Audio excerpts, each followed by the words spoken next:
Today's video was selected for you by my gorgeous patrons, so thank you very much to them for making this selection. And if you would like to be involved in future video polls and also have access to the Discord, the one card riff video every month and other privileges as well, check out the tiers. I will leave all the information down below. This is a very strong trigger warning, darlings. This video contains discussion involving mental health disorders. It discusses self-harm. It discusses serial killers. It's very much to do with violence, with the dark side of human nature, all that kind of stuff. Please keep yourself safe. If this is not where you are right now and this is not what you are needing at this moment, click the hell off, okay?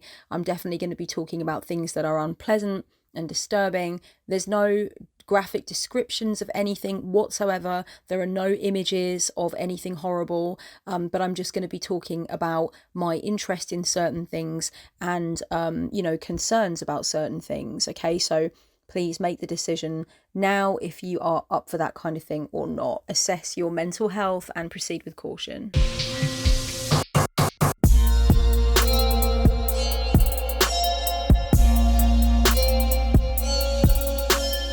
Hello treacle tarts, thank you for joining me for this video. Today I want to talk about the morbid curiosity and the interest in scary stuff that I've pretty much always had since for as long as I can remember. I want to talk about where that interest comes from, how I deal with it, what I think it means about me, and why I think it's okay, and why I have no interest in changing that part of me.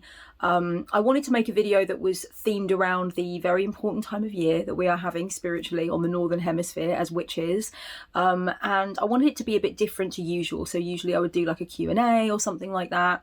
Or maybe make a video about witchcraft, and there is definitely a video about witchcraft coming. I have something related to kind of like, you know, the sort of the darker aspects of witchcraft that is coming. It's in the pipeline, but I want to thank my patrons for selecting this video to be the thing that I would be focusing on today. I did give them the options and they chose this. So this has been a really interesting thing for me to think about and make notes on. I will be completely honest. It's something that I've thought about myself quite a lot, but I've spoken to sort of people in my life about it who also have a lot of morbid curiosity. They're interested in things that a lot of other people probably don't want to talk about that much or don't want to get into.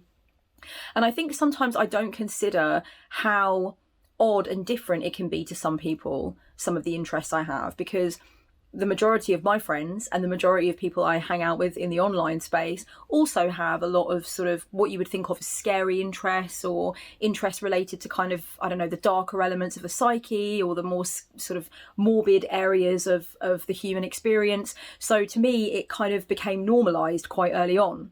It even became normalised in my first sort of sojourns into the internet and internet culture, which I'm going to talk about in this video. So to me, it's been normalised for a really long time. And it's only when I meet somebody who does not at all share any of these interests and does not want to talk about these things and is not interested in the morbid stuff or the scary stuff or the gross stuff or whatever, that I realise that, like, oh, you know, there's a massive cross section of people in this world that just think of me as weird. And that's fine. So I want to talk a little bit about all of this today.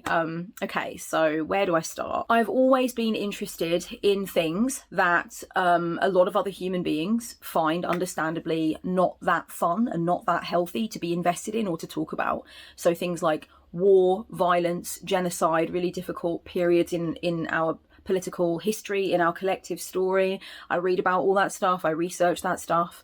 I'm very interested in mental illnesses. I'm very interested in mental health issues. I'm interested in themes relating to suicide, that kind of thing. I've studied demons, possessions, and exorcism. I've studied serial killers, child abusers. I've always had a very healthy interest. I've always had a notable interest in death and dying. I'm a little bit of an amateur thanatologist. I've done a lot of research in that kind of area, and I often find myself reading about death, not just about things like near-death experiences, but actually how different cultures perceive death and deal with death. I've read a lot of things from people who are dying, kind of trying to understand their perspective, nearing the end of life.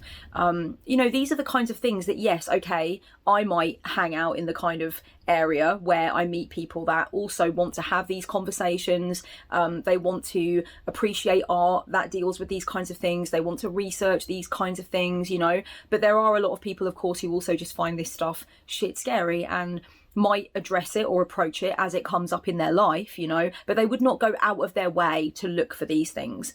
So I understand that there is, you know, a spectrum when it comes to that. And I'm definitely on the side of the spectrum that pursues this kind of information. I'm often attracted to creative output that addresses these kinds of more scary or morbid areas of things. I also create a lot of things that reference that stuff. I want to talk in this video today about where that all stems from and how I think it relates to my shadow work and how I kind of operate in the world as a human being. One reason I'm interested in making this video, and one reason I put it up as an option in the Patreon poll, is because I think a lot of people in my audience feel similarly. I think a lot of my audience kind of like have a similar take on things. And I do know from speaking to clients and speaking to audience members over time that there are actually a lot of people who are quite worried about this. They do not necessarily feel okay with it, and they wonder if it is okay. They wonder if they have a problem, if they need some help, if they need to stop, and if they have gone too far and become obsessed with some of these more difficult and scary and dark areas of life, right? So I want to talk about that as well. You know, when does it become unhealthy? One thing I would say about my upbringing is that I did have access to a lot of material about this kind of thing. So my dad, when I was growing up, really well-read guy, had a lot of books in the flat. And I remember one particular book that I was interested in, definitely pre-teen. I was definitely interested in it pre-teen. And it was called The World's Most Evil Dictators. And I was fascinated by this book. And it had like Ivan the Terrible in it, Vlad the Impaler, Idi Amin, Adolf Hitler, Joseph Stalin, Pol Pot, Emperor Bukasa. And I would just really eat this book. I was fascinated by it. I would go and get it off of his shelf and I would read through it. My dad also had a particular interest in the Titanic. And so by the time the film came out and I went to see it in the cinema with my dad and my sister, I already knew a lot about the Titanic. My dad had a book that was actually pictures of the shipwreck of the Titanic, and then comparing the shipwreck pictures to the actual pictures of the Titanic, right? And what it would have looked like and stuff like that. And so I was thinking very early on about the fact that all these people died at sea and it would have been a terrifying experience and they all perished and, you know, all that kind of thing. And I was also thinking about the fact that it was known as the unsinkable ship and people just never thought it would sink on its maiden voyage. So it was a massive shock and it made international headlines at the time. And so I was really fascinated by that. I had an uncle who was very good at telling ghost stories, and so that aspect of things kicked in really early on. I remember I went to Whitby in Scarborough, which is supposed to be where hang on, let me just think of what's supposed to have happened there. I don't know, some vampire shit. I can't remember anymore. But I remember going around a graveyard in Whitby and my uncle telling ghost stories. My dad was pretty good at telling ghost stories as well. I come from a family of sheer raconteurs, basically, on both sides, great storytellers. And, you know, so early on, I was interested in that thrill, that kind of roller coaster thrill of being afraid, but like enjoying it at the same time and feeling the fun of being told a ghost story or a horror story kind of thing. So that was an interesting sort of part of my upbringing that I think some people got and some people didn't, but I definitely did. My dad had a lot of books about things like, sort of really difficult human events, right? So he had books on the Holocaust. He was very interested in World War II and the Holocaust in particular, and taught me about that from a really early age. I felt that was important for me to understand about that. He had books on the civil rights movement, books on slavery, all this kind of thing. So, you know, I feel like I wasn't ever worried growing up about having a particular interest in this kind of stuff because, you know, even though I didn't discuss it with other kids, like I didn't discuss it with kids at school, bottom line is I didn't think of it as being weird or unusual because, you know, my parent had an interest in it. I can certainly see that my interest was not only about, you know, the craziest shit human beings can do to themselves and each other, but was also just about the path of human history and me being encouraged as a child and a teenager to take an interest in that. And it was my natural area of interest, you know. I remember when I became interested in serial killers, the first book I read about serial killers was Killing for Company, the book about Dennis Nilsen, who I guess you could, if you really wanted to sum it up very succinctly, you could say he's like the UK version of Jeffrey Dahmer in a way. There's definitely some overlap between those two particular people. Yeah, when you're 14 and you're reading quite a thick, heavy volume, you know, with photographs in it and sketches that this man made of, like, you know, his victims and stuff, you've got to be interested in that to really want to go after it. I got that book from my stepmom, who was really interested in serial killers and true crime and had quite a lot of true crime books in the house. So you can see where this is going. There's like a lot of sort of material that was available to me. I remember the dial-up tone when we first got the internet at home. I was one of the first kids to get the internet at home, not because I was particularly well off, but because my stepfather was really interested in tech and had access to tech through his work, and was a real sort of like early geek, really interested right in the internet, and kind of very, you know, almost predicting what it was going to be and how big it was going to be, and understood more about it, I guess, than the average Joe at that time. So we had access to tech kind of early. And I remember when I first started, I remember like the very, very early days of the internet, when it was just really basic message boards and stuff. And I wouldn't say that I was using the internet for areas of research like that then, but a little bit later on, like even just a couple of years later on, after home internet became possible for most of us, I was interested in message boards, in forums. And the first two forums that I went on was a forum about self-harm, because I was a self-harmer and I wanted to connect with other self-harmers. And the other forum that I went on that I was really interested in and stayed on for a long time was a forum about serial killers, where we would literally just talk about serial killers. There were like different parts of the forum for different particular serial killers of interest, and we would talk about like MO, and we would talk about police investigations and you know, profiling, criminal profiling in this area and stuff like that. So I was really fascinated by that particular thing. And obviously the other forum was had a lot of discussion on it about mental health, eating disorders, self-harm, all that kind of thing. This video is so not monetizable. If this stays monetizable, I'll be shocked. So yeah, I think the internet also allowed me to sort of like feed my interest in certain kinds of material that not everybody wanted to talk about, but I was very interested in. I definitely started to realize that my interest in art and writing involved a lot of different artists and writers who either had harmed themselves, you know, ended their lives, they had mental health problems, they were writing about, you know, really dark, difficult mental health stuff, or other just really difficult topics. I was into a lot of confessional writers, confessional female writers that were writing about like the really difficult parts of what it meant to be a woman at their time of writing, and, you know, just all this kind of thing. So I also started to realise there was a bit of a pattern in my interest, and certainly when it came to music, it was similar. My earliest love when it came to music was metal, hard rock, you know, and I was into that from early. So, you know, there are a lot of themes in that as well that are to do with, you know, like the dark side of the occult, violence, anger, all that kind of shit, you know, the things some people would find unpleasant, I suppose. I'm prone to mental illness myself. I first considered ending my own life way pre-teen. I think I was about 10 or 11 years old. And I remember very clearly this kind of thought process going through my head, of how I would like off myself, basically. I've always had a struggle with depression. Like I said previously, I've had issues with self-harm. I used to have very bad nightmares as a child, and I remember having a phase of insomnia that I never spoke to, you know, any of my adult caregivers about. I didn't really know how to deal with it, but I remember going through periods of insomnia and then periods where I'd have really difficult nightmares, really scary, like night terrors almost. And so all of that was happening. Later on in my life, in my early teens, when I was 14, I started experiencing experiences related to, I started experiencing psychosis. I don't know why I always feel like I have to dampen it down a little bit. I have a weird relationship with my experience with psychosis, which I might go into in another video. But yeah, basically what I'm trying to say is I think some of my alignment with the difficult areas of life might also have been connected to my own turmoil relating to my mental state, right? You know, certainly that kind of thing I don't even think was influenced by the material I got hold of. I think the two things are separate, and I know that because I can see that some of my issues are genetic. That is very clear from other members of my family, things they have been through and things they have done to themselves.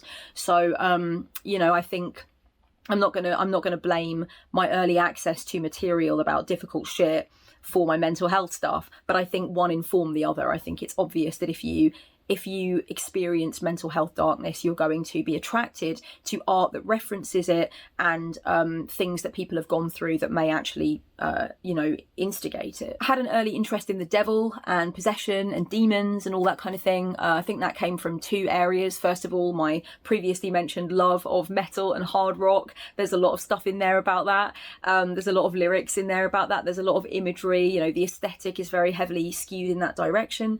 I would also say that my Catholic roots on one side of my family were a factor, and I think it became ever more prevalent, that kind of interest in that sort of that scary heaven and hell polarity that exists in religion, right?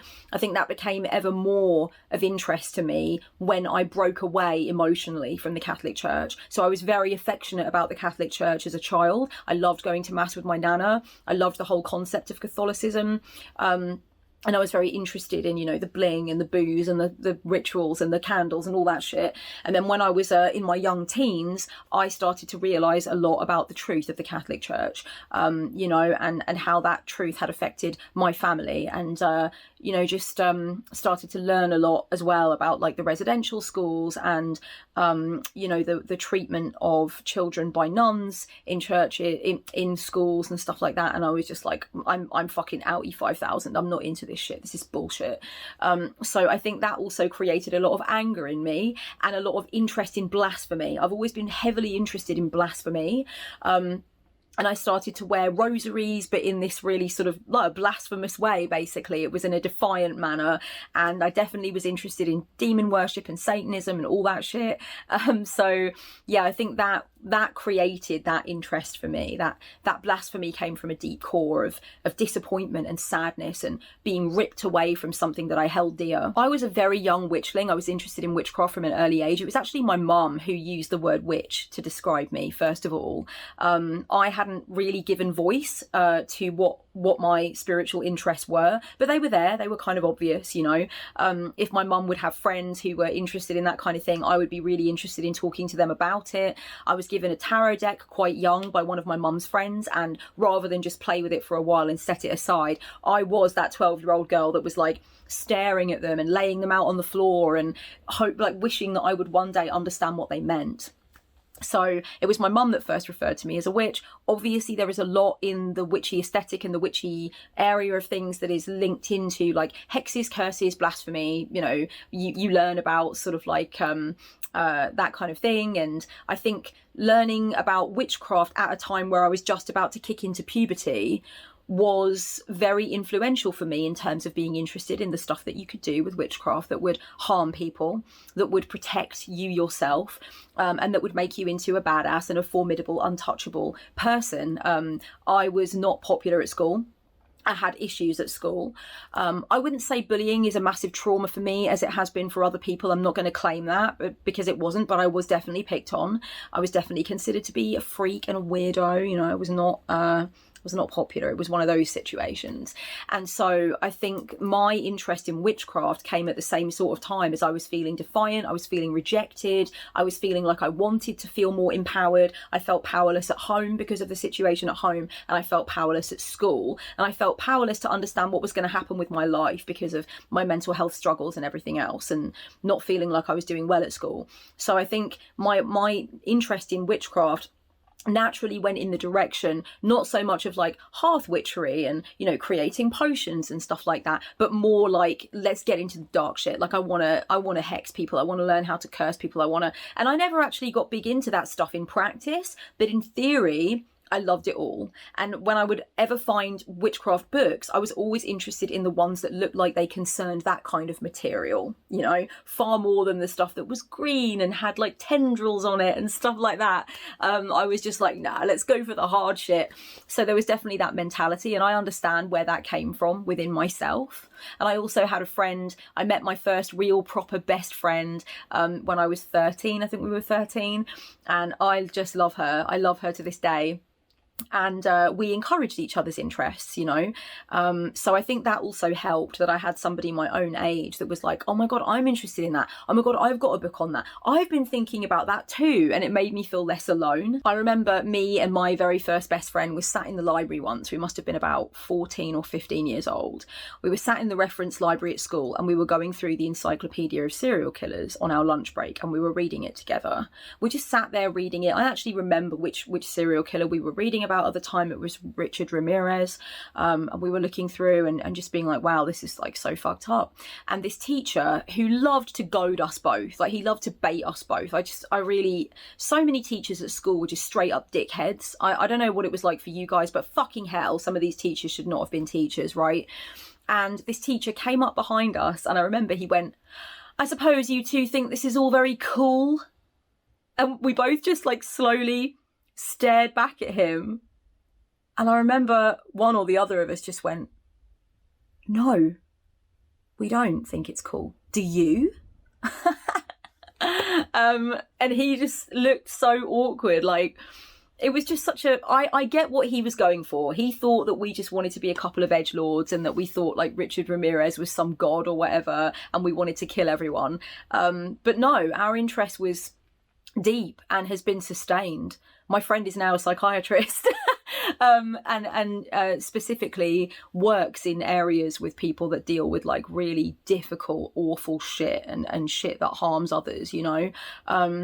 And my interest has remained amateur, but genuinely has got nothing to do with thinking that these people are great or that what they did was cool. It was a deep interest. It was an interest in human psychology. It was an interest in the psyche and how can things go so wrong? Where does that come from? You know, it was that kind of an interest. It was a serious interest. And because we were young and because we were rejects and everything else, this fucking numbskull came up behind us and was like, oh, I suppose you think this is all incredibly edgy and cool. And we were just like... You're saying the quiet part out loud about yourself there, but it doesn't really say anything about us. So I think those kinds of experiences, plus experiences where people would shut me down from conversing about certain things or mentioning that I knew about certain things, that gave me the impression that like, okay, not everybody wants to talk about this kind of shit. It is considered taboo. I will get mocked for it. I will be distrusted for it. It's not the kind of thing I can talk about in, you know, my wider life, basically. People like that teacher and the kind of comments that he made me realise that like, wow, people think a certain thing about you when you're interested in this kind of material. And so I'm going to have to be careful about who I open up to. So do these interests damage me? Have they made me into a bad person? Have they made me into a person that you should distrust? Let's get into it. I think the first thing that I want to say is that it in no way has ever given me any satisfaction that any of these shitty things have happened.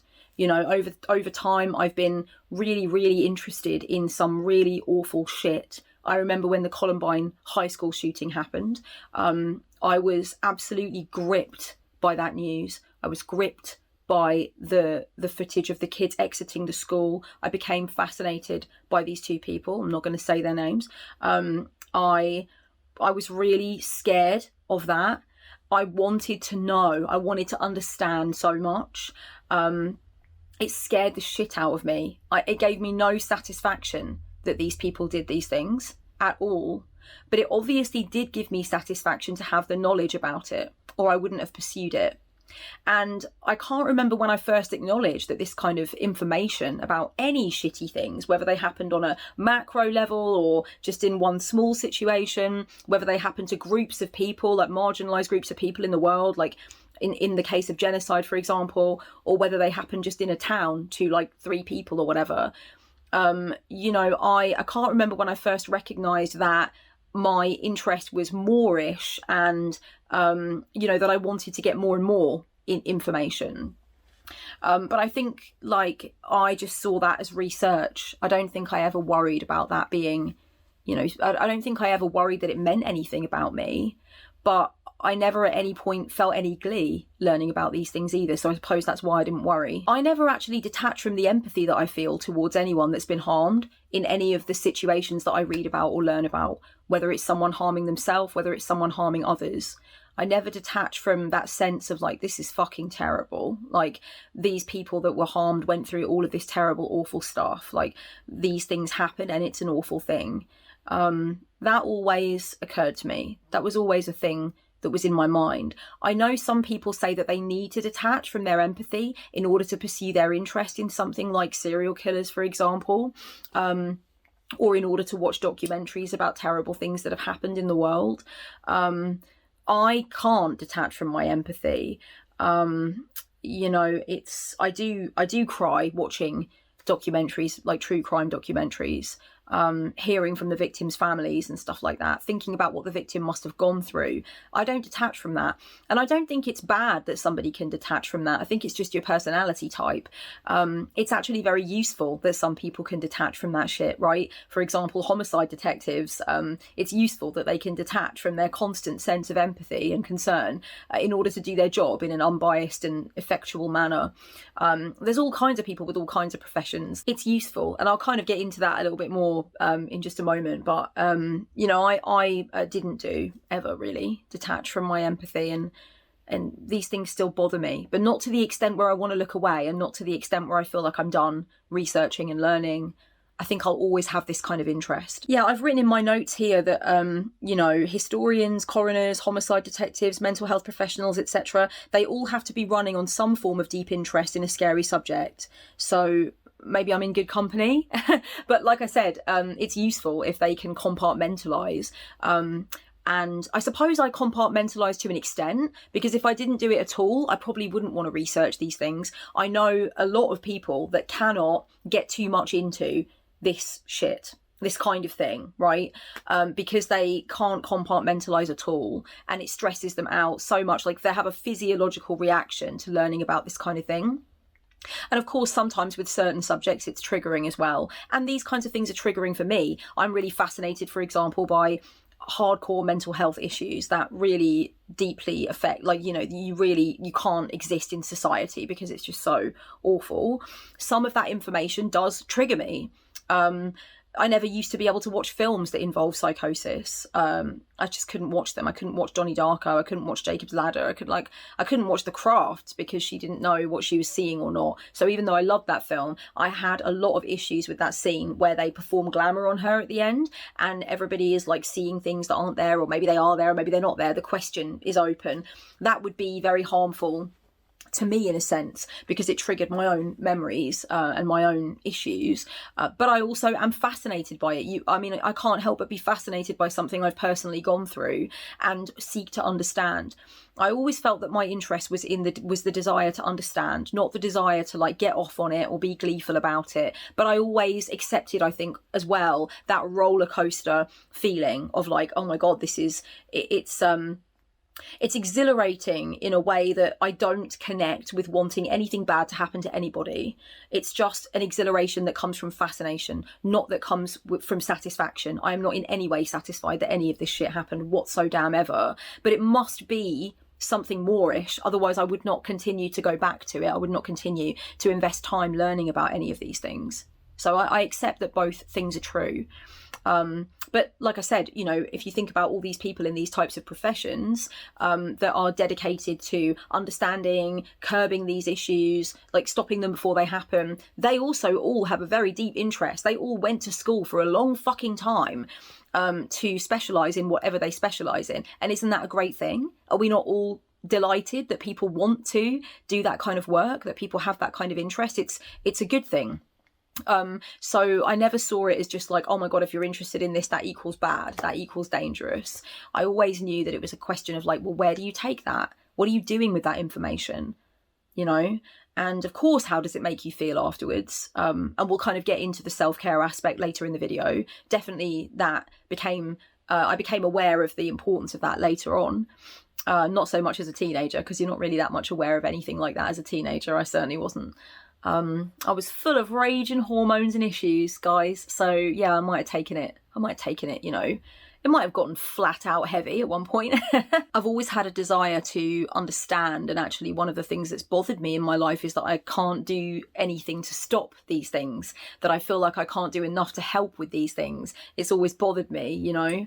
And I've always been really interested in this particular Goethe quote.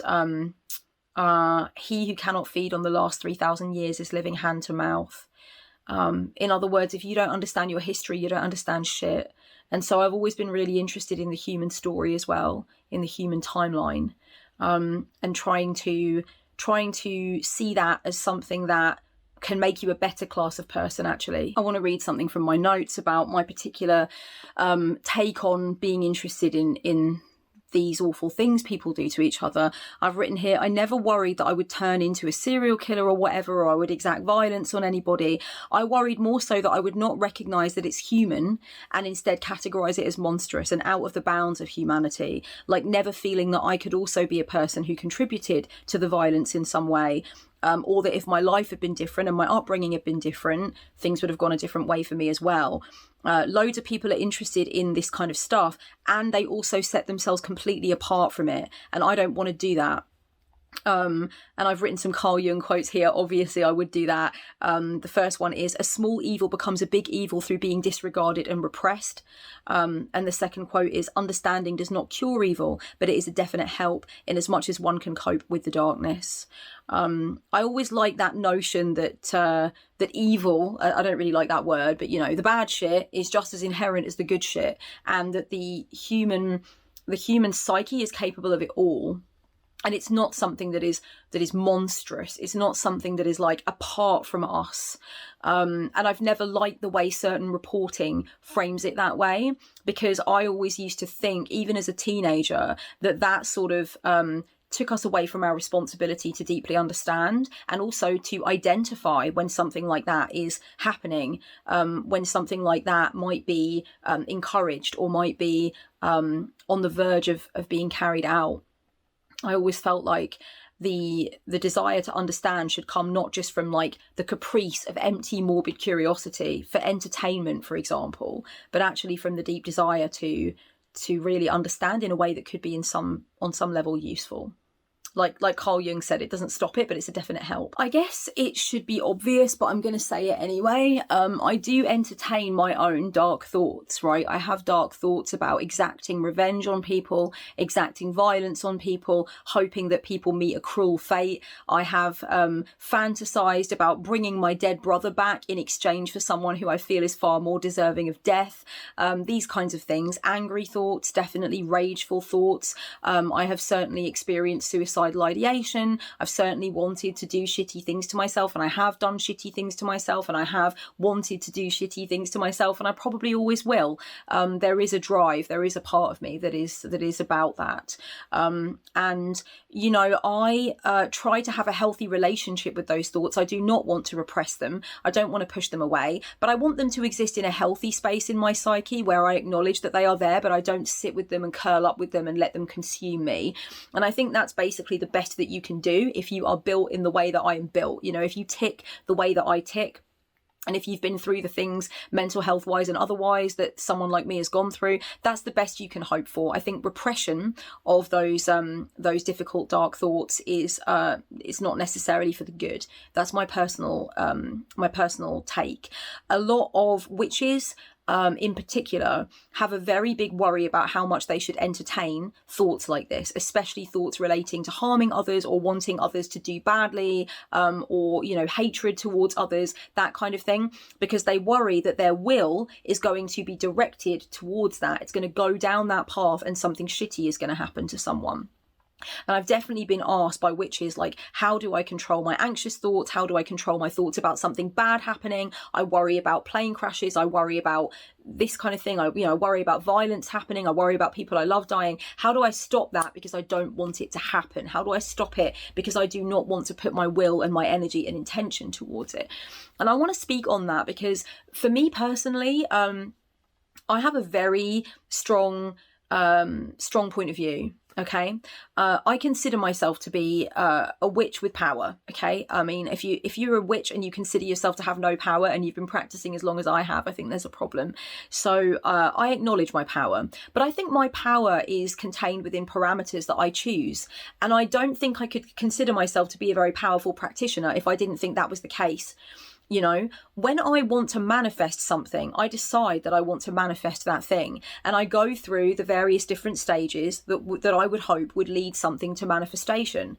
You know, I perform a spell, I do my spiritual hygiene, I set up my sacred space, I perform my working, and I put all of my will and intention towards that thing, whatever it might be. I do not believe that just by itself, my very vivid imagination could just leak out into somebody else's reality, and manifest itself. If I thought that, I would be too shit scared to think things, and I don't want to be shit scared of thinking things. My point of view is that you have to choose where your will is going to go. It has to be something that is consciously done. I believe that I can let my imagination just completely run away with me and go in any number of directions, and all I'm doing there is painting an interesting oil picture in my head, right? It's very graphic sometimes, it's very emotive sometimes, but it's not a direction of will. I can't just randomly direct will, you know. It has to be something that is put together and decided upon and executed. So to me, there is a massive difference between using my imagination, my pure desire, my raw emotion to do a working, and then just sort of letting it run on a tab that's open in the computer in my head. One thing and the other thing are not the same thing. They don't conflate. If you are a person who does believe that they have conjured things into reality through thinking graphic, difficult, violent thoughts, I am not saying that you're lying about that at all, okay? That could well be the situation for you. If that's the situation for you, I'm not gonna come at you for that. I'm not gonna argue with you. I will say 3 things to you though that might be helpful, and 3 things that I often think about and I've talked about with clients that have this kind of worry. The first thing is, are you predicting something using intuition rather than actually causing it? Lots of people with a very, very acute intuition will worry about something that actually is in the post. And that can be, we can see that as precognition, right? Rather than you willing something and it happening. If you thought about something and you were like, oh my God, you know, I worry about that happening, and then it happened, how do you know that's not just having an incredibly acute intuition? And I would ask you to, you know, think about whether or not you are torturing yourself with this notion that you made something terrible happen to someone when actually you just intuited that it was coming. And that's precognition, baby. That happens, especially in the craft. So I want to say that first. I want to posit that to you as maybe something that could somewhat calm you down. The next thing I want to say is, if you're able to predict something, if you're able to manifest something, using your idle imagination, right? You've just got a strong imaginative faculty and you're directing it down a yucky path, right? If you're able to manifest something doing that, make it count by imagining great things as much, if not more. Okay, if you don't have to be doing a spell to make something happen, if you literally can just make something happen with your raw, pure imagination, and you have done that and then you regretted it or it scared you, maybe think about directing your imagination down a positive route as much, if not more of the time. I know it takes discipline. I know it takes training yourself to do that, but maybe try it, you know? And the third thing I want to say is, how many bad things have you imagined that have not happened? That really matters. I speak to some people who are worried about imagining bad things because they don't want them to actually happen. But I also speak to people who say, well, I imagined something bad and it did happen and now I'm blaming myself. And then I always ask, how many bad things have you imagined in your life that haven't happened? Because if you imagined one bad thing and it happened, I bet you're the type of person to imagine bad things, either because you have anxiety around a certain type of thing, or because your imagination is very graphic and, like me, you are attracted to the darker side of things, right? So if you sort of think about shitty things all the time and a very, very, very small percentage of them happen, I think that matters. I think it's important that you don't tell yourself that you are this destructive creature that thinks difficult, horrible, yucky, violent things and then they take place. You know, maybe you are, like me, someone who has more of a propensity towards that side of things. And look, a stop clock tells the right time twice a day. I mean, shit happens. That's what this whole video is about. What I don't think it's healthy for people to do when they have worries about this kind of thing is give in to that toxic positivity culture that exists, especially in spiritual spaces, that encourages you to just stop dead anything that is scary, that is violent, that is angry. I just can't get on board with that notion. I just can't. I think that's repression. I don't think it's honest. I think that it can make us tuck our shadow side away.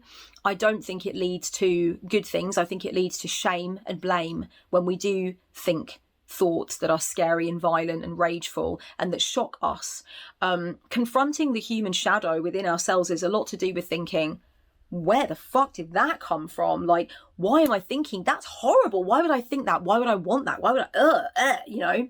And in that moment, I think the value comes from sitting with it and going, okay, it's cool. It's cool.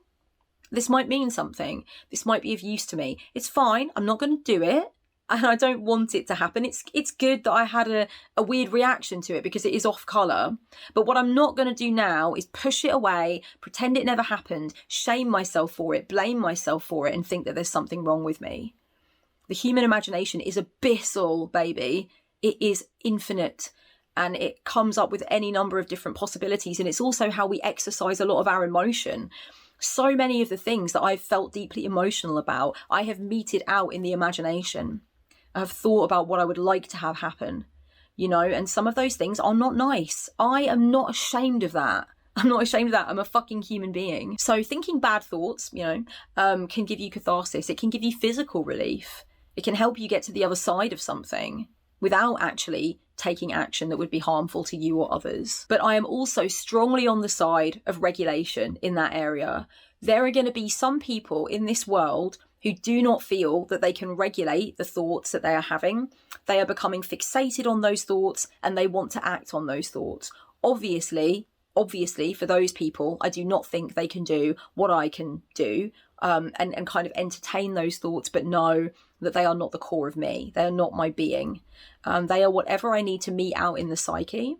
And as long as I regulate, as long as I also allow myself to think beautiful things and appreciate the gorgeous stuff in life, you know, I'll be okay. I know not everybody has that luxury.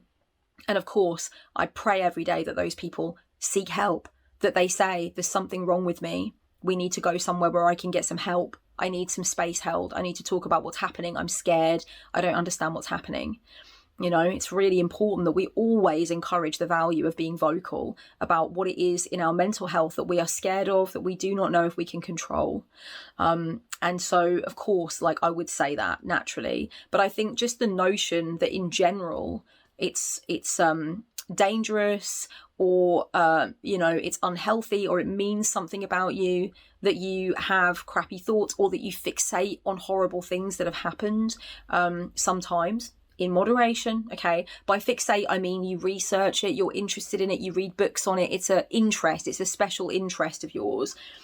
The notion that by itself, it makes you a bad person is just kind of like, well, how are we going to get people to do all these jobs where they need to have a very finely tuned sense of what this is all about then? How are we going to get people to understand when they might be in danger of being in those situations if they're not even allowed to learn about it, think about it, imagine it, be interested in it? It doesn't make any sense, right? It just means that we all remain ignorant. I let myself think shitty thoughts. I let myself be very interested in things that are like horrifying sometimes. It's always been of interest to me, those areas of life. I try to do something productive with those thoughts, especially when they are linked to very strong emotion. When I'm learning about something and I'm really upset about it and it's affecting me that it happened and it's affecting me that people got hurt, I try to always think to myself, okay, this anger, this fear, this upset that you're experiencing is energy. And like a true witch, I believe that I can reroute and redirect energy. I believe I can send it. So I think to myself, where am I sending this to? If I'm feeling this way and I'm really worked up, what am I doing with it? Am I doing a protection working for myself or somebody else? Am I praying? Am I going to the rosary? Am I going to go for a walk? Am I going to go to the gym? Am I going to donate to an organisation that helps with this kind of thing? Am I going to raise awareness using my online platform? Should I write a poem about it? Should I ring somebody up that I know has gone through this exact thing or whose ancestors were affected by it? And just offer my ear or just say that, you know, I'm always here for you. I'm just always here for you. Nothing more. I just want to say that, you know. What will be the next right action? Where will I take my agency? I try to bring it back to agency. I do try to put a cap on my interests that are scarier and sketchier and more violent. I live alone and I do get freaked out sometimes. I do not watch true crime that much on my own. I might watch things like, I enjoy watching interrogation footage, police interrogation footage. So I might watch that from time to time, but I will not watch a full-on documentary about a serial killer if I'm on my own, because sometimes I hear a bump in the night and I'm just like, oh my God, there's a person in the house, you know? So, and that, I don't want that feeling. It's not a good feeling. I want to be able to enjoy my bedtime. So I do that. I also recognize that I might be more interested in certain things depending on how badly I'm feeling mental health wise. A lot of people with depression who also have interests in the more upsetting side of life tend to find when they're going through a depressed episode that the interest they have in these dark things actually confirm their very horrible view of life. And so there can be kind of an obsession there. I have one friend who deals with really chronic depression, and they have a particular interest in they're very interested in military history. They're particularly interested in like nuclear armament and nuclear issues and disaster and stuff like that, which is unfortunately incredibly relevant right now. And I did notice that there was an uptake in the interest in that when my friend was going through a very chronically depressed episode. And I did mention that to them. I did say to them, like, hey, when you're in this kind of mood, I don't think you should pursue your interest. I think it's a really interesting thing. But I think that when you are in this kind of state and we acknowledge that you're going through an episode, it's not the best time. And I think we need to be able to do that for ourselves as well, as much as possible. And don't be afraid to do that for someone else in your life too. Do it in a non-judgmental, respectful way. Just say to them, hey, I think it's really awesome that you're interested in these things. Like, I get that you are very well researched in this area, and I don't think there's anything wrong with you being researched in this area. But I've noticed that it seems like it's particularly upsetting for you right now, and I think it's because of other things you're going through in life. You know, so maybe you want to take the day off and hit up a gallery and talk about some art or something. You know, just be kind. Be kind to someone. Don't make somebody feel judged or like, you shouldn't look at that shit because it's freaking you out. It's making you scared, you know. If you notice that someone is going down a path with it where it doesn't seem healthy, you can say so in a loving manner. Those who do battle with monsters should see to it that they do not themselves become a monster. And if you look long into an abyss, the abyss also gazes into you, or something like that. I don't know. Okay, Nietzsche's German. I'm not German. I don't know what's going on there, but that quote is an epic way to deal with your interest in anything that is sketchier, more violent, upsetting, you know, anything to do with the shadow side of human nature. I think that is a very good point. We need to make sure that we just regulate ourselves and keep tabs on what is happening with us. What are we doing with that information? What are we using it for? I think learning about shitty things does make me angry as fuck. And it sometimes makes me feel fear and despair, obviously. But I would be denying my personality if I shut off from my interest entirely. I just would. That's just a part of who I am. Clearly, it's been a part of who I am since the jump. I like to learn about beautiful things too, though. You know, I know that my interests are much wider than just those things, and that's important to me. I love celebrating people who acted with compassion and intelligence during times where the shit was going down. I think that's really interesting. If you're looking at something dark and difficult, like a horrible time in history, right?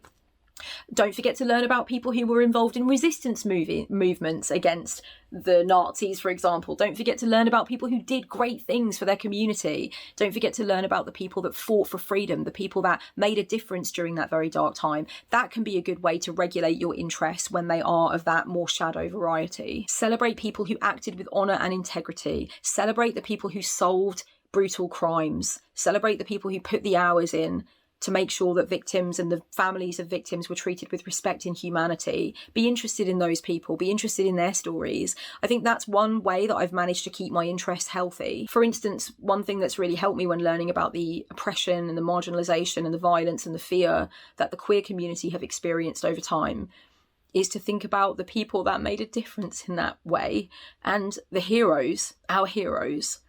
That means everything, and that's a beautiful thing to give honor to and to remember. Like, light candles for those motherfuckers, you know? Think about where your heroes are placed in that darkness that you are interested in and like to study. I always try to stay respectful when I'm doing my research and when I'm sort of pursuing my interests. You know, I try not to engage with material that feels exploitative. And I feel, for me, I largely know it when I see it and hear it, and I'm just like, oh, this is exploitative. This is it's just made for the thrill of it. It's not giving any sort of credit or integrity where it's due. And I know there's been discussions about that with the uptake of people sort of telling true crime stories while they do their makeup and things like that. I don't necessarily think that's inherently disrespectful. I think it's all about the narration style, and it's all about, you know, the way that it comes across. But I certainly think some styles of documentary can be exploitative. I certainly think that there are particular people that tell their stories in an exploitative manner or with a very strong agenda, and I try to avoid that. I try to go for the things that I think are high caliber forms of information.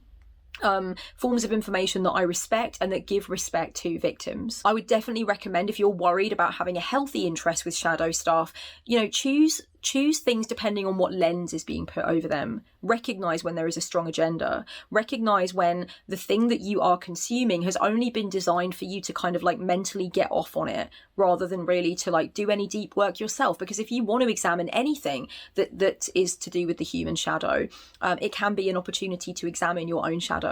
It can be an examination of your own things that you could be working towards, you know, fears that you haven't yet confronted, things that you don't yet understand. And so why would we eat the junk food of something that is just exploitative and kind of meant as light-hearted fun, when really there is nothing light-hearted or fun about what we are learning about? There just isn't. These things aren't often light-hearted or fun. Apart from blasphemy. Blasphemy can be very light-hearted and very fun. Carry on. I do have a dark sense of humour. I only utilise that sense of humour when it is appropriate with people that I deeply trust. Has this ever gone wrong? Yeah, it's gone wrong from time to time. Not lately, but like occasionally I realise that people are not into the same humour as I have. People have different relationships with the notion of dark humour. I get that. Okay, I think it's largely cultural, to be honest with you. It seems to me to be cultural. And, you know, maybe there's class stuff in there. I don't know if I can know. But anyway, that's another video by itself. But I think that it's human. It's absolutely human and natural for people to joke about things that are scary and difficult. But I think it's all to do with like where you are, who you're with. Do you have a right in that moment and in that time and place to joke about that? Who is it going to harm? Is it worth cracking the joke if it's going to harm somebody? You know? And I always try to think as well that just because I have a right to joke about something doesn't mean I should in certain company. You know, I think a lot of people take ownership of things that have happened to them. For example, a lot of people with mental health issues who've been through psychosis or self-harm or eating disorders, they claim the right to joke about those things. Do they have a right to joke about those things? I mean, look, anyone's got a right to joke about anything. But again, is it appropriate? Is it going to be...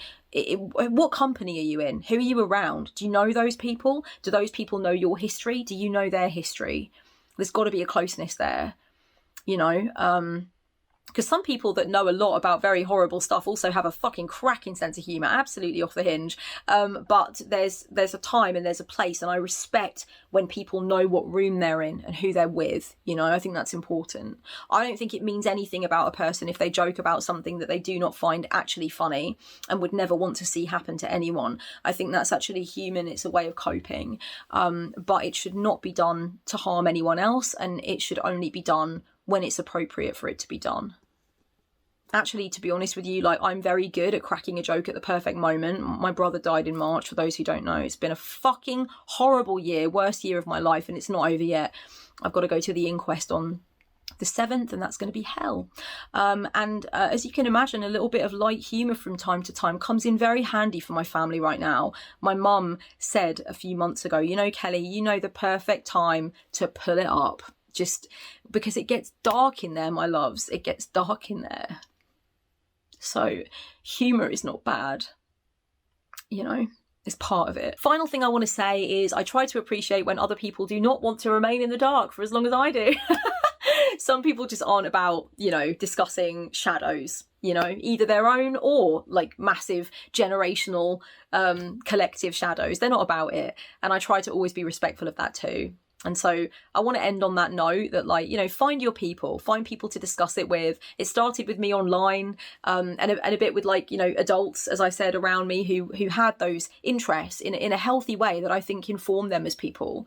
And so then it kind of went on from there, that I was like trying to always keep that awareness that not everybody is interested in having certain conversations. Sometimes I will admit that it does affect how close I can get to someone. If somebody never wants to discuss difficult material, if somebody never wants to talk about things that are unpleasant, it's going to affect how close I can get to them. If they cannot talk about mental health stuff, if they cannot talk about the reality of death, the reality of losing someone, the fear of something, whatever, it's going to affect my closeness with them. I try, though, for it never to affect the respect I have for them. We get to choose in this life what our specialist subjects are.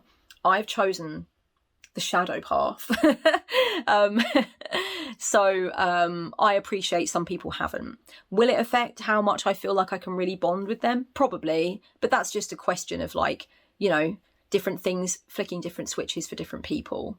But I try not to ever allow it to affect the respect I have for someone. Thanks so much for listening to this. It's been really interesting to explore. Please let me know down below what you thought about anything in this video. Are you somebody that also is just interested in shadowy stuff, you know? What kinds of things have you been interested in? Have you ever been mocked or accused because of your interest in those things? Did your interest in those things become unhealthy? How did you begin to regulate again? Did you have to pull away from those interests completely? Tell me anything and everything. This is fascinating. I want to know. I'm the most exciting thing for me about this video, aside from the fact that I've done it and I was kind of worried about doing it, most exciting thing now is the comments. Get at me. Okay, much love until next time, darlings. Mwah. Blessed be.